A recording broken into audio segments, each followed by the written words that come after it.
Bom, na aula passada a gente viu o que é uma raiz, né? Raiz quadrada, raiz cúbica, raiz quarta, raiz quinta. E a gente viu como se calcula uma raiz, né? Tomando certos cuidados com o radicando, que quando o índice é par, o radicando não pode ser negativo, né? Quando o índice é ímpar, não tem problema. E hoje nós vamos aprender a fazer operações com radicais. Ou seja, como que a gente soma raiz, como a gente subtrai raízes, como a gente multiplica, divide. Então, nós vamos começar com a soma, né? E também com a subtração, que não deixa de ser uma soma, de radicais. Quando eu consigo somar dois radicais? Eu consigo somar dois radicais, ou subtrair também, quando eu tenho o que a gente chama de radicais semelhantes. O nome já diz tudo, né? O que são radicais semelhantes? Quando eles têm o mesmo índice e o mesmo radicando. O mesmo índice e o mesmo radicando. Radicais não semelhantes, quando o índice é diferente ou o radicando é diferente. Ou os dois, como nesse caso. Então aqui a gente tem o mesmo radicando, porém o índice não é o mesmo. Então a gente não consegue somar raiz cúbica de 4 mais raiz quadrada de 5.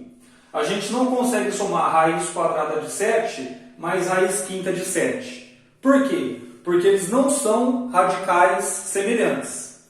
Tá? Então, como que a gente soma dois radicais semelhantes? Olha, é só imaginar que aqui seja um x. Né? Ó. Quanto que é x mais x? Não é 2x? Então, raiz quarta de 3 mais raiz quarta de 3 é 2 raiz quarta de 3. Né? A gente pode pensar assim, eu tenho raiz quarta de 3 e eu ganho raiz quarta de 3, eu fico com 2 raiz quartas de 3. Né? Daqui a pouco nós vamos aprender que em alguns casos a gente consegue também somar radicais não semelhantes. A gente transforma eles em radicais semelhantes, certo? E aí a gente efetua a soma ou a subtração normalmente. Coloquei um exemplo aqui para a gente fazer. Raiz de 2 mais raiz de 2 eu consigo fazer? Sim, porque são radicais semelhantes. Mesmo índice e mesmo radical. Mesmo radicando. Então, raiz de 2 mais raiz de 2 dá 2 raiz de 2. Aqui, mesma coisa. Eu tenho 3 raiz quadrada de 5 mais 7 raiz quadrada de 5. Então, se eu imaginar que aqui é um x, eu tenho 3x mais 7x, eu tenho 10x. Ou seja, 3 raiz de 5 mais 7 raiz de 5 dá 10 raiz de 5. Aqui, eu tenho 16 raiz sétima de 4 menos 10 raiz sétima de 4. Eu consigo fazer? Consigo, porque aqui eu tenho radicais semelhantes, certo? Então, 16 raiz sétima de 4 menos 10 raiz sétima de 4, eu posso imaginar que eu tenho 16 alguma coisa e eu perdi 10 dessa coisa. Então, eu tenho 6 raiz sétima de 4. E aí eu consigo efetuar. Quando tem mais de dois termos, eu consigo fazer? Sim, desde que seja termos com radicais semelhantes, igual nesse caso, ó. Todos os termos dependem de raiz cúbica de 3. Então eu consigo efetuar essa soma. Eu devo 4 raiz cúbica de 3. Ganho uma raiz cúbica de 3 e ganho 5 raiz cúbica de 3. Eu tenho 5 mais 1, 6 menos 4, 2 raiz cúbica de 3.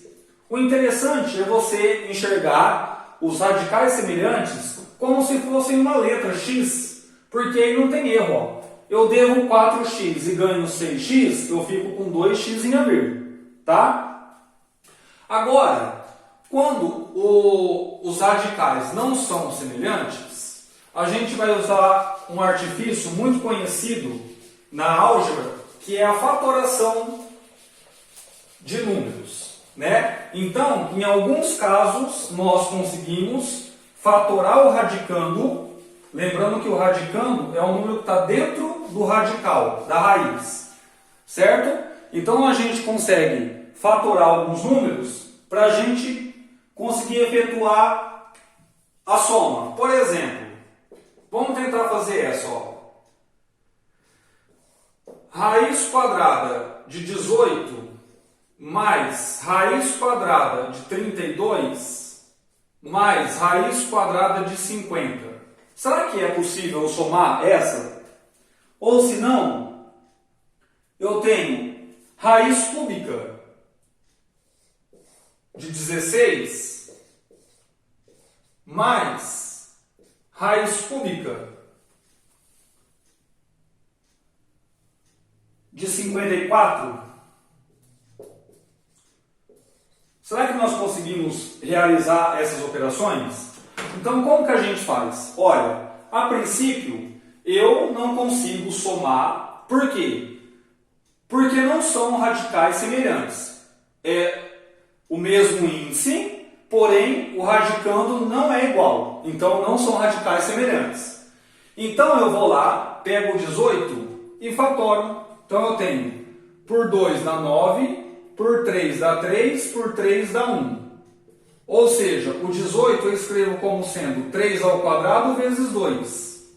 Né? Então, como que fica o 18 escrito de outra forma? O 3 ao quadrado, dentro da raiz quadrada, cancela com o 2, fica 3.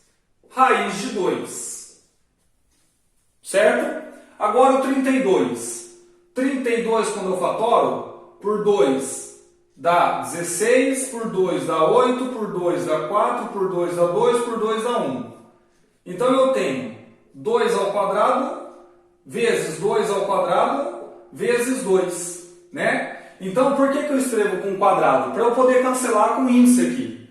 Então o 2 ao quadrado cancela com índice, fica 2. O 2 ao quadrado cancela com o índice aqui e fica 2. E o outro 2 que não tem quadrado permanece dentro da raiz. Como 2 vezes 2 é 4, já poderia colocar direto aqui.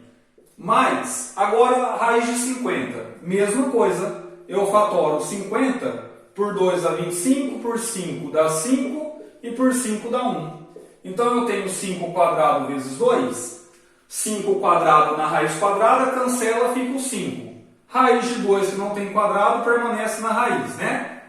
Então eu vou ter, ó, 3 raiz de 2 mais 4 raiz de 2 mais 5 raiz de 2. Perceba então que agora eu tenho todos os termos com radicais semelhantes, que é o raiz quadrada de 2.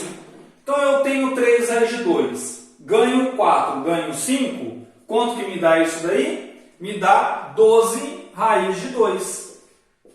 E aí eu consigo efetuar. Então, primeiramente, eu tenho que escrever os radicais como radicais semelhantes. Senão, não é possível somar e nem subtrair. No caso do cubo, mesma coisa. Só que aqui, perceba que eu tive que escrever as potências usando o expoente 2. Por quê? Porque eu tinha uma raiz quadrada. Agora o legal é escrever como expoente 3 para eu conseguir cancelar com esse 3 aqui, né? Então, o 16, como que fica? 16 por 2 dá 8, por 2 dá 4, por 2 dá 2 e por 2 dá 1. Então, aqui eu tenho 2 ao cubo, né? Estou escrevendo com o expoente 3 para cancelar, vezes 2. Então, 2 ao cubo dentro da raiz cúbica cancela, sobra só o 2. Certo? E raiz cúbica de 2 permanece aqui porque aqui ele não tem expoente. Mas o 54, quando eu fatoro, fica por 2 dá 27, por 3 dá 9, por 3 dá 3 e por 3 dá 1. Então eu tenho 3 ao cubo vezes 2. O 3 ao cubo aqui dentro da raiz, o cubo cancela com o índice 3, fica somente o 3. E a raiz cúbica de 2 não cancela porque ele não tem expoente. Agora eu consigo somar? Sim. Por quê? Porque, olha, eu tenho raiz cúbica de 2, raiz cúbica de 2. Então, eu tenho 2 raiz cúbica de 2 mais 3 raiz cúbica de 2, dá 5 raiz cúbica de 2. E aí está feito a minha soma, certo?